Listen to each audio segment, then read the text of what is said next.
The first knight said, "We beg you to give us your attention for a few moments. We know that you may be disposed to judge unfavorably of our action. You are Englishmen, and therefore you believe in fair play, and when you see one man being set upon by four, your sympathies are all with the underdog. I respect such feelings. I share them. Nevertheless, I appeal to your sense of honor. You are Englishmen, and therefore will not judge anyone without hearing both sides of the case. That is in accordance with our long-established principle of trial by jury. I am not myself qualified to put our case to you.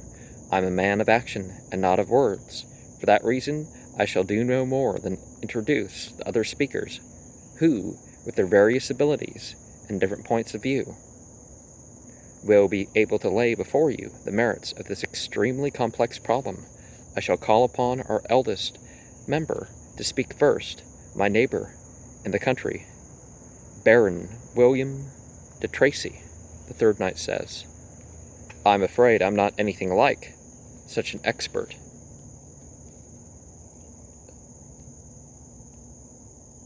experienced speaker as my old friend Reginald Fitzurse would lead you to believe. But there is one thing I would like to say, that I might as well say it at once. It is this: in what we have done, and whatever you may think of it, we have been perfectly disinterested." And the other knights say, "Hear, hear." We are not getting anything out of this. We have much more to lose than to gain. We are four plain Englishmen who put our country first. I dare say that we didn't make a very good impression when we came in just now. The fact is that we knew we had taken on a pretty stiff job. I'll only speak for myself, but I had drunk a good deal. I am not a drinking man ordinarily. To brace myself up for it, when you come to the point, it does go against the grain to kill an archbishop, especially when you have been brought up in good church traditions. So if we seemed a bit rowdy, you will understand why it was, and for my part, I am awfully sorry about it. We realized this was our duty, but all the same we had to work ourselves up to it. And as I said, we are not getting a penny out of this. We know perfectly well how things will turn out.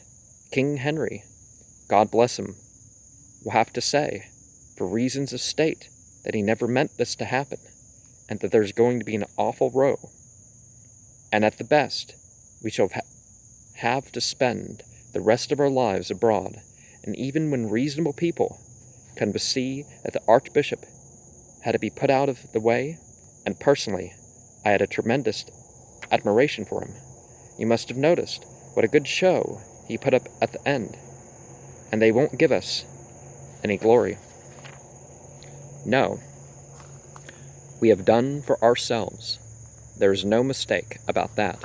So as I said at the beginning, please give us at least the credit for being completely disinterested in this business.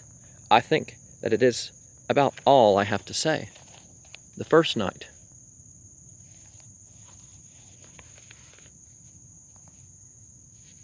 said, "I think we will all agree that William de Tracy has spoken well, and has made a very important point. The gist of his argument is this, that we've been completely disinterested, but our act itself needs more justification than that. And you must hear our other speakers. I shall next call upon Hugh de Morville, who has made a special study of statecraft and constitutional law. Sir Hugh de Morville," the second knight speaks, "I should like first to recur to a point that was very well put by our leader, Reginald Fitzurse, that you are Englishmen, and therefore your sympathies are always with the underdog. It is the English spirit of fair play. Now the worthy Archbishop, whose good qualities I very much admired, has throughout been presented as the underdog. But is this really the case? I'm going to appeal not to your emotions, but to your reason. You are hard-headed, sensible people, and, as I can see, and not to be taken in by emotional claptrap, I therefore ask you to consider soberly what were the Archbishop's aims, and what are King Henry's aims. In the answer to these questions lies the key to the problem. The King's aim has been perfectly consistent during the reign of the late Queen Matilda, an irruption of the unhappy usurper Stephen. The kingdom was very much divided. Our king saw that the one thing needful was to restore order, to curb the excessive powers of local government, which were usually exercised for selfish and often for seditious ends, and to reform the legal system. He therefore intended that Becket, who had proved himself an extremely able administrator, no one denies that, should unite the offices of Chancellor and Archbishop. Had Becket concurred with the king's wishes, we should have had an almost ideal state, a union of spiritual and temporal administration under the central government. I knew Becket well in various official relations, and I may say that I have never known a man so well qualified for the highest rank of the civil service. And what happened? The moment that Becket, at the king's instance, had been made archbishop, he resigned the office of chancellor. He became more priestly than the priests. He ostentatiously and offensively adopted an ascetic manner of life. He affirmed immediately that there was a higher order than that which our king, and he, as the king's servant, had for so many years striven to establish, and that, God knows why, the two orders were incompatible. You will agree with me that such inference by an archbishop offends the instincts of a people like ours. So far, I know that I have your approval. I read it in your faces. It is only with the measures that we had to adopt in order to set matters to rights that you take issue. No one regrets the necessity for violence more than we do. Unhappily, there are times when violence is the only way in which social justice can be secured. At another time, you would condemn an archbishop by vote of parliament and execute him formally as a traitor, and no one would have to bear the burden of being called murderer. And at a latter time still, even such temperate measures as these would become unnecessary. But if you have now arrived at a just subordination of the pretensions of the church to the welfare of the state, remember that it is we who took the first step. We have been instrumental in bringing about the state of affairs that you approve. We have served your interests. We merit your applause, and if there is any guilt whatever in the matter, you must share it with us. The first knight said. Morville has given us a great deal to think about. It seems to me that he has said almost the last word for those who have been able to follow his very subtle reasoning. We have, however, one more speaker, who has, I think, another point of view to express. If there are any who are still unconvinced, I think that Richard Brito, coming, as he does, of a family distinguished for its loyalty to the Church, will be able to convince them. Richard Brito, the fourth knight. The speakers have preceded me, to say nothing of our leader, Reginald Fitz-Urse, have all spoken very much to the point. I have nothing to add along their particular lines of argument. What have I to say? What I have to say may be put in the form of a question. Who killed the Archbishop?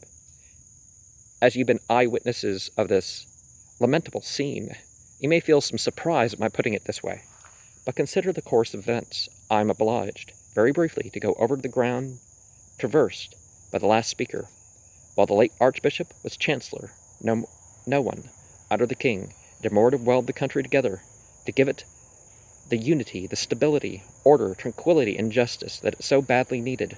From the moment he became archbishop, he completely reversed his policy. He showed himself to be utterly indifferent to the fate of the country to be, in fact, a monster of egoism. This egotism grew upon him until it became at last an undoubted mania. I've unimpeachable evidence to this effect that before he left France, he clearly prophesied, in the presence of numerous witnesses, that he had not long to live, and that he would be killed in England. He used every means of provocation from his conduct, step by step. There can be no inference except that he had determined upon a death by martyrdom. Even at the last, he could have given us reason. You have seen how he evaded our questions, and when he had deliberately exasperated us beyond human endurance, he could still have easily escaped. He could have kept himself from us long enough to allow our righteous anger to cool.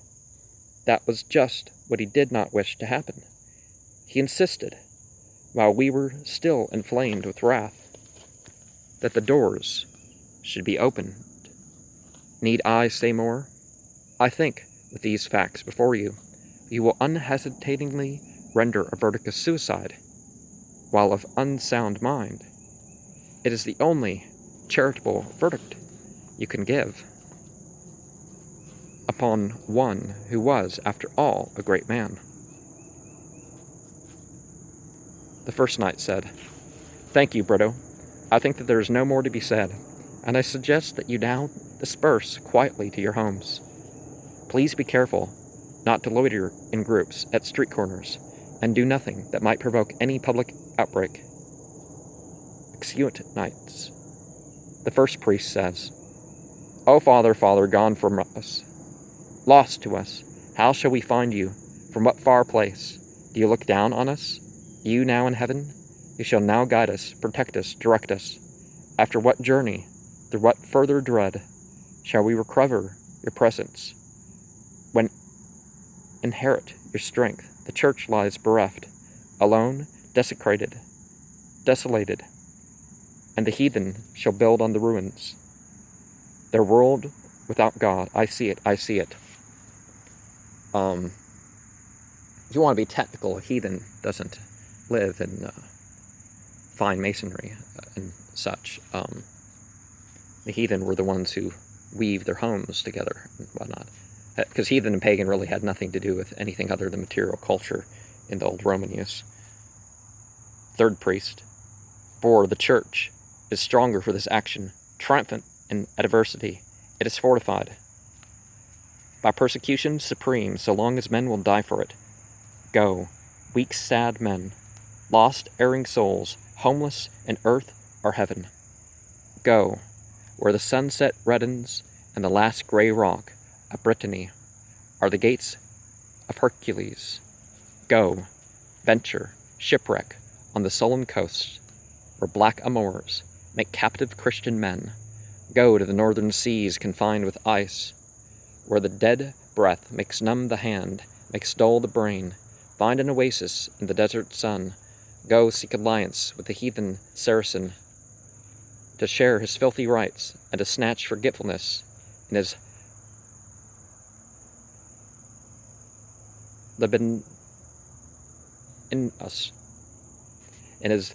libidinous courts, oblivion in the fountain of the by the date tree, or sit and bite your nails in Aquitaine." Oh yeah, they're so filthy, they wash all the time. They even have fountains to wash all the time. Obviously, they are claiming it in a different sense, but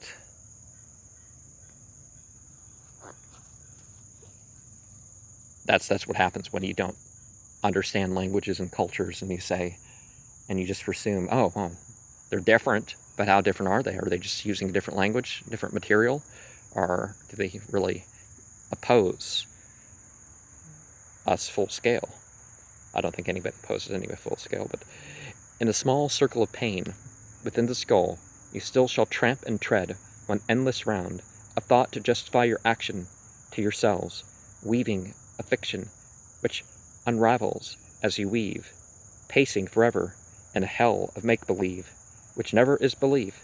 This is your fate on earth, and we must think no further of you, the first priest said.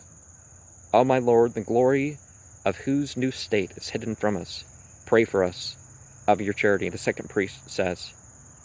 Now in the sight of God, conjoined with all the saints and martyrs gone before you, remember us. The third priest said, let our thanks ascend to God who has given us another saint in Canterbury. And a chorus while a Te Deum is sung in Latin by a choir in the distance.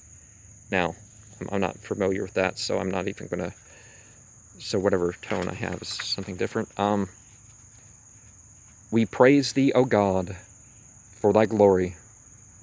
We praise thee, O God, for thy glory, displayed in all the creatures of the earth, in the snow, in the rain, in the wind, in the storm, in all of thy creatures, both of the hunters and the hunted, for all things exist, only is seen by thee, only is known by thee, all things exist, only in thy light, and thy glory is declared, even in that which denies thee. The darkness declares the glory of light. Those who deny thee could not deny, if thou didst not exist, and their denial is never complete. For if it were so, they would not exist, and they affirm thee in living. All things affirm thee in living, the bird and the air, both the hawk and the finch, the beast on the earth, both the wolf and the lamb, the worm in the soil and the worm in the belly. Therefore man, whom thou hast made to be conscious of thee, must consciously praise thee in thought and in word and in deed, even with the hand to the broom, the back bent in laying the fire, the knee bent in cleaning the hearth. We, the scrubbers and sweepers of Canterbury, the back bent under the toil, the knee bent under sin, the hands to the face under fear, the head bent under grief, even in us, the voices of seasons, the snuffle of winter, the song of spring, the drone of summer, the voices of beasts and of birds praise thee. We thank thee for thy mercies of blood, for thy redemption by blood, for the blood of thy martyrs and saints shall enrich the earth, shall create the holy places. For wherever a saint has dwelt, wherever a martyr has given his blood, for the blood of Christ, there is holy ground, and the sanctity shall not depart from it, though armies trample over it.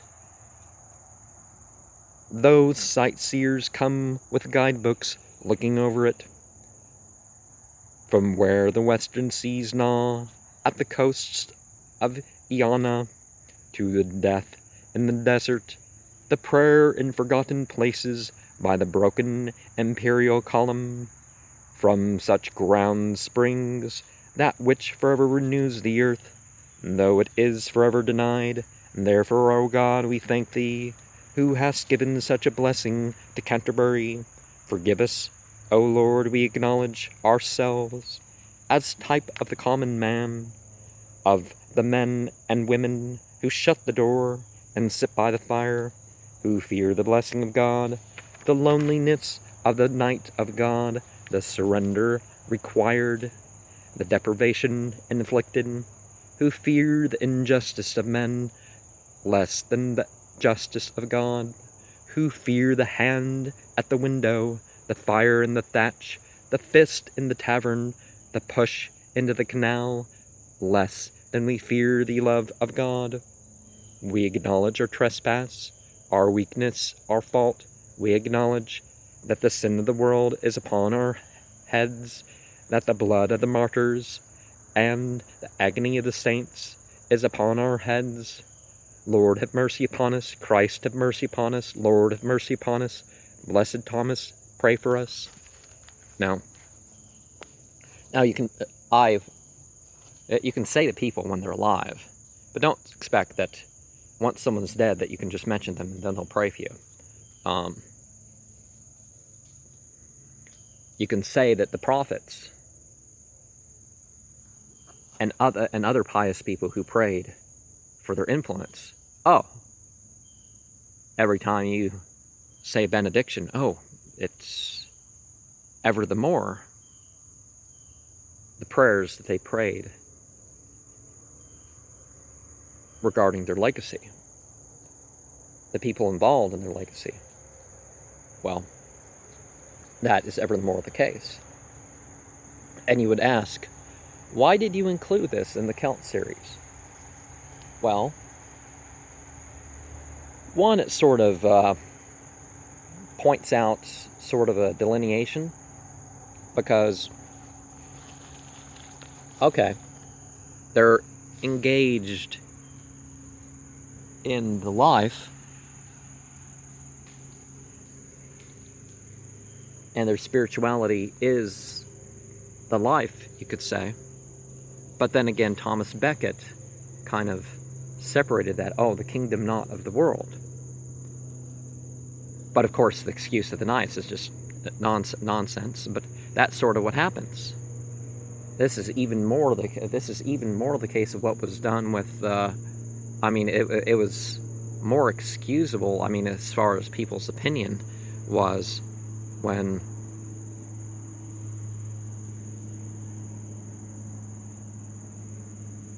Umar, after having had 6 people killed because they were political opposition, because they said, why don't we get to choose, if the first caliph was chosen by the people in a collective way, why don't we get to choose? And he had the political opposition killed and gave a sermon afterwards.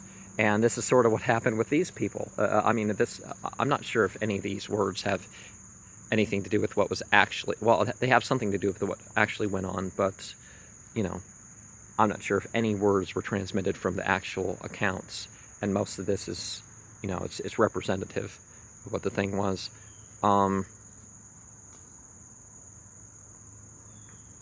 It's like they had a choice. Trained knights trained to kill much larger groups than themselves. Certainly more than any one unarmed person going against them. It just didn't seem like worth the effort. Or it seemed like a futile effort to try to deal with these knights in that way. Of course, Thomas Becket became honored as such a great martyr.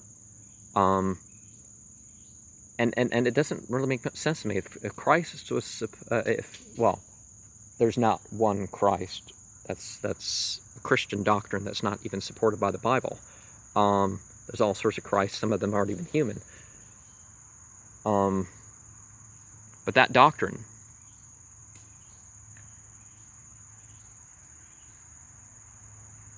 doesn't quite make sense. And why do innocent people have to die? You go to a site where innocent people have died. This is a pilgrimage site. This is this is why it's a pilgrim site. And some things, this is where you go to get evil spirits, very particular Ifrit, will situate themselves on the site of a murder, or the site of a disposal of a body. But even though he did try to separate from the worldly power, obviously that's no excuse. He didn't turn against the king. He just figured he had a better role in life and didn't want to interfere with that. But the passion to give it to, you can be known by your blood, through the blood. All in the blood. It's known through your bodily deeds. But you don't, just because somebody might be able to escape being killed doesn't mean that there's any blame whatsoever on the victim for the crime. Even in cases where you're talking about high-risk individuals, that there's wrong that they did that increased their chances of being victimized in a particular way. It's not like it's self-defense or somebody retrieving their property. That's something different. But, and, you know, nowadays we have all these people trying to curse people. It's like, oh, I'm going to curse you and you're going to, it's like, oh, criminals, drug addicts, adulterers. Oh, an adulterer came down with a serious venereal disease. My curse worked. A drug addict OD'd or ended up in jail. Same thing with criminals that aren't really known for being drug addicts. It's like, no. But the Celtic people, very important thing about them, this indulging in the passion of life. The appreciation of the various things of life. This kind of decreased as European culture so-called advanced.